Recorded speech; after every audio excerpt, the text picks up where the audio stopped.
Good morning students.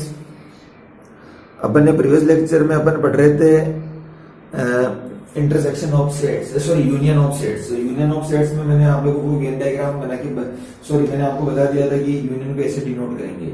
अब इसका Venn diagram देखते हैं। यूनियन का वेन डायग्राम कैसा बनेगा। वेन दो सेट का, जैसे ये सपोज करो कि ये यूनिवर्सल सेट है, ये दो सेट है, ये पहला सेट है ए, ये दूसरा सेट है बी। तो यूनियन क्या होता है, ए के एलिमेंट भी लेने हैं, बी के एलिमेंट भी लेने हैं, कॉमन भी लेने हैं। तो इनका इसका जो वेन डायग्राम ऐसे बनेगा। इसमें सभी ये ए और बी और उनका कॉमन रीजन, ये ए सेट है, ये बी सेट है, और ये क्या है उनका कॉमन रीजन। तो यूनियन में क्या होता है, ए के एलिमेंट भी लेने हैं, बी के भी लेने हैं और कॉमन भी लेना है। तो ये इस तरीके से सेट होगा। ठीक है, तो ये आप लोग डायग्राम बना लेना, वेन डायग्राम यूनियन का।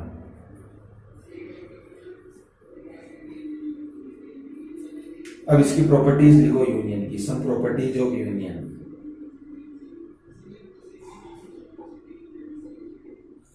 पहली प्रॉपर्टी है ए और बी का यूनियन लो या बी और ए का यूनियन लो बराबर है। ये इसका मीनिंग यूनियन कम्यूटेटिव लो फॉलो करता है, फिर एसोसिएटिव भी फॉलो करता है। ए बी का लेके सी का ले लो, या फिर ए का यूनियन बी और सी के साथ ले लो, यानी कि ये एसोसिएटिव भी होता है। तीसरा है किसी भी सेट का इम्पटी सेट के साथ यूनियन हमेशा वो खुद ही हो जाएगा, क्योंकि इम्पटी का मीनिंग खाली एक ए भी लेने हैं, बी में तो कुछ है ही नहीं है, तो इनका यूनियन नहीं आएगा। अंडरस्टूड है। फोर्थ है खुद के साथ यूनियन हमेशा क्या होगा, खुद ही आ जाएगा। और फिफ्थ है यूनिवर्सल के साथ अगर यूनियन लोगे, ये यूनिवर्सल सेट है, यूनिवर्सल का एक यूनिवर्सल सेट के साथ अगर एक का लोगे, यूनिवर्सल का मीनिंग एक के भी सारे एलिमेंट इसमें ही है, यूनिवर्सल का मीनिंग सारी चीजें हैं, तो इनका यूनियन यूनिवर्सल खुद आ जाएगा। ठीक है, तो ये आप लोगों की कुछ प्रॉपर्टीज थी यूनियन की। ठीक है, अब पहला अपन वेन डायग्राम में पहला अपना टॉपिक क्या हो गया, यूनियन हो गया। अब इसका दूसरा टॉपिक अपन पढ़ेंगे intersection of sets.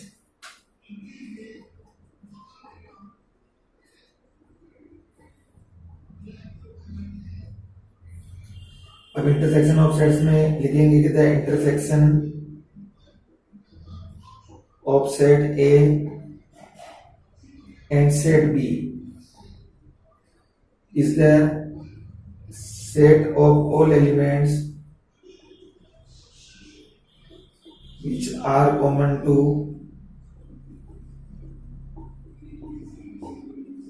both A and B। यानी कि इंटरसेक्शन में क्या होगा कि दो सेट उनका कॉमन एलिमेंट लेंगे। इंटरसेक्शन को अपन ऐसे डिनोट करेंगे ए और उल्टा यू इंटरसेक्शन। अब इसका एग्जांपल मैं समझा देता हूँ, अच्छे से समझ में आ जाएगा। जैसे सपोज करो कि ए एक सेट है 1 2 3 और ए, और बी सेट है 4 5 ए बी।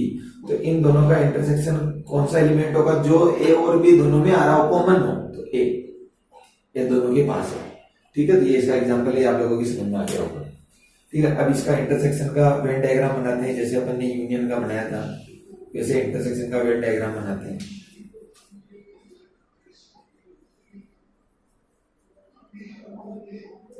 जैसे ये यूनिवर्सल सेट है, ये ए सेट है, ये बी सेट है। यूनिवर्सल का मीनिंग जो ए में भी, सॉरी इंटरसेक्शन का मीनिंग जो ए में भी आ रहा हो, बी में भी आ रहा हो, यानी कि दोनों का कॉमन रीजन। तो इसका वेन डायग्राम ये बनेगा, जो ये रीजन सेट होगा। ठीक है, अब इसकी प्रॉपर्टीज।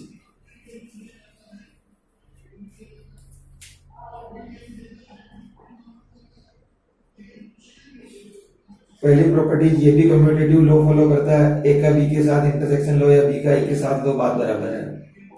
तो ये एसोसिएटिव भी होता है। ए और बी का इंटरसेक्शन लेने के बाद सी का ले लो, या बी और सी का लेने के बाद ए का ले लो, बात बराबर है। तीसरी ये है प्रॉपर्टी की अगर इम्पटी सेट का किसी सेट के साथ इंटरसेक्शन ले रहे हो तो इम्पटी सेट ही आएगा, क्योंकि कुछ कॉमन मिलेगा ही नहीं है। तो खाली है, इसमें सब कुछ है, तो इसका कॉमन कुछ मिलेगा ही नहीं। चौथी प्रॉपर्टी है कि यूनिवर्सल का खुद के साथ जो इंटरसेक्शन लोगे तो खुद आ जाएगा, क्योंकि यूनिवर्सल में तो सब है, ये इसमें कुछ एलिमेंट है, तो दोनों का कॉमन कुछ एलिमेंट ही तो होगा। ये फोर्थ हो गया। और पांचवी प्रॉपर्टी है खुद के साथ इंटरसेक्शन लोगे तो खुद का सेट आ जाएगा। तो ये इस तरीके से ये आप लोगों का क्या हो गया, इंटरसेक्शन हो गया। इंटरसेक्शन का मीनिंग कॉमन है। अब नेक्स्ट तीसरा टॉपिक है difference of sets. Difference of set क्या होता है? The difference of set A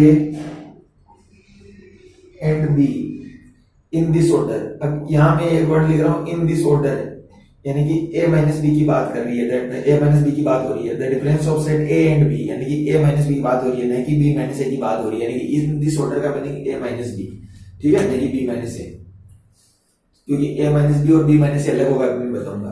the difference of set A and B in this order is the set of element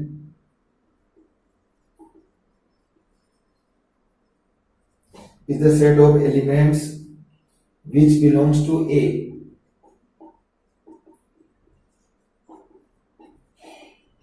but not to B। जो A से belong करते हैं लेकिन B से belong नहीं करते। जैसे एग्जांपल, जैसे A के एलिमेंट है 1 2 3 और A, और B के एलिमेंट है 2 4 6 8 9, तो A माइनस बी क्या होगा, यानी कि the difference of set A and B in this order in the set of element which belongs to A but not to B, यानी कि ए के वो एलिमेंट लेने हैं जो बी में नहीं है। तो ए के कौन से एलिमेंट बी में नहीं है, एक तो 1 बी में नहीं है, 2 नहीं लेना क्योंकि 2 तो बी से बिलोंग कर रहा है, 3 ले सकते हैं, ए नहीं लेगी, तो ए माइनस बी क्या हो जाएगा, ए के वो एलिमेंट लेने हैं जो बी में नहीं है, जो बी में ए के वो एलिमेंट लेने हैं जो बी में नहीं है। समझ में आ गया, यानी कि which element belongs to A but not B. जैसे अब अगर मैं बी माइनस ए लिखूं तो कहानी उल्टी हो जाएगी। अब क्या होगा, बी के वो एलिमेंट लेने हैं जो ए में नहीं है, 2 नहीं ले सकते क्योंकि ए में 4 ले सकते हैं, 6 ले सकते हैं, ए नहीं ले सकते, 9 ले सकते हैं, तो ए माइनस बी और बी माइनस ए अलग होगा। ठीक है, डिफरेंस को पढ़ेंगे भी ऐसे, ए माइनस बी या बी माइनस ए। ठीक है, अब इसका थोड़ा वेन डायग्राम बना के बता देता हूँ और समझ में आ जाएगा।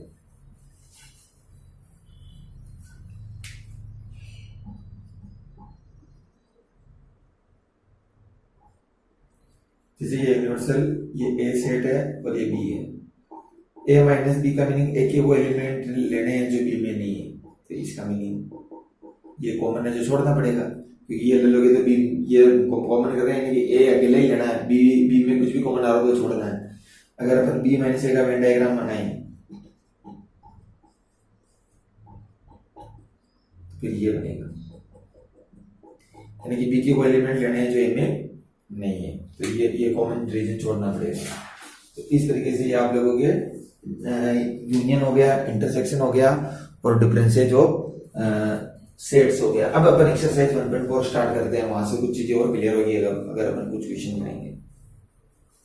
तो एक्सरसाइज 1.4 का क्वेश्चन नंबर 1 में आप लोगों को यूनियन फाइंड करना है। तो क्वेश्चन नंबर 1 का फर्स्ट बता रहा हूं मैं। एक्स सेट दे रखा है 1 2 3 और वाई सेट दे रखा है, ये 1 3 5 दे रखा है, सॉरी, एक्स दे रखा है 1 3 5 और वाई दे रखा है 1 2 3।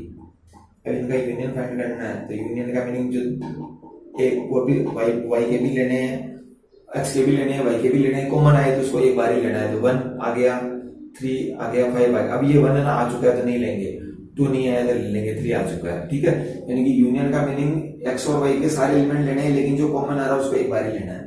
ये फर्स्ट हो गया। ठीक है, इसी की तरीके से एक मैं थर्ड और बता देता हूँ। थर्ड में ए सेट दे रखा है एक्स और अपने को बोला गया x is a natural number and multiple of 3। X is a natural number and multiple of 3 और बी दे रखा है x is a natural number less than 6। तो अब ए क्या होगा, x is a natural number and multiple of 3। तो यानी कि एक्स नेचुरल नंबर भी होना चाहिए, एंड लग रहा है यानी कि दोनों चीजें एक साथ फुल होनी चाहिए। तो ए क्या होगा 3 6 9 12 15 एंड सो ऑन, ये कहानी चलती जाएगी, ये तो इंफिनिटी तक जाएगा। एक्स क्या है, नेचुरल नंबर होना चाहिए और मल्टीपल ऑफ 3 होना चाहिए, तो बहुत सारे एलिमेंट आएंगे। और बी क्या है, बी के एलिमेंट लेता हूँ, x is a natural number और लेस देन 6। लेस देन 6 का नेचुरल नंबर क्या है, 1 2 3 4 5 6 इंक्लूड नहीं करेंगे। तो इसका जो यूनियन होगा ए यूनियन बी, वो क्या होगा, 1 होगा, 2 होगा, 3 भी होगा, 4 भी होगा, 5 भी होगा, 6 फिर 9 फिर 12 फिर 15 एंड सो ऑन। यानी कि अपन 1 2 3 एक बार ही लेंगे, 4 ले लेंगे, 5 ले लेंगे, सिक्स लेंगे क्योंकि सिक्स में आ रहा है, फिर ये सारी चीजें आएगी क्योंकि अपने को कॉमन ढूंढना है। कॉमन एक बार लिखना, बाकी तो सारे लिखने हैं, तो ये इसमें भी अपन सोल्व कर लेंगे। ठीक है, अब इसके बाकी जितने भी क्वेश्चन है वो सब आप लोगों के होमवर्क है, बाकी जितने भी पार्ट है इजीली हो जाएंगे। क्वेश्चन नंबर 2 देखो, ए अपने को दे रखा है, ए सेट दे रखा है, लेट ए के अंदर एलिमेंट है a, बी के एलिमेंट है a, b, c। पहला क्वेश्चन बोला गया कि is A subset of B, A B का सबसेट है क्या, तो आंसर आ जाएगा यस, क्योंकि ए के सारे एलिमेंट बी में है, क्योंकि ए के एलिमेंट क्या ए और बी, जो ए और बी में है तो ए बी का सबसेट होगा, करेक्ट है। फिर दूसरा है कि what is A union B, A union B क्या होगा, ए बी सी। ए के भी एलिमेंट भी लेनी है, बी के भी लेने हैं, कॉमन को एक बार ही लेना है, तो ए बी को एक बार ही लेना है, सी ये ले लिया तो ए बी सी होगा। ठीक है, इस तरीके से क्वेश्चन नंबर 3 भी ऐसा कैसे है वो आप लोगों का होमवर्क है। तो एक्सरसाइज 1.4 का क्वेश्चन नंबर 1 के दो पार्ट मैंने बता दिए, फर्स्ट और थर्ड, बाकी आप लोगों की होमवर्क है। क्वेश्चन नंबर 2 मैंने बता दिया, क्वेश्चन नंबर 3 ऐसा कैसे है वो भी आप लोगों का होमवर्क है। और 1.4 के जो क्वेश्चन नंबर जो नेक्स्ट 4 से अपन नेक्स्ट लेक्चर में स्टार्ट करेंगे। Okay, thank you.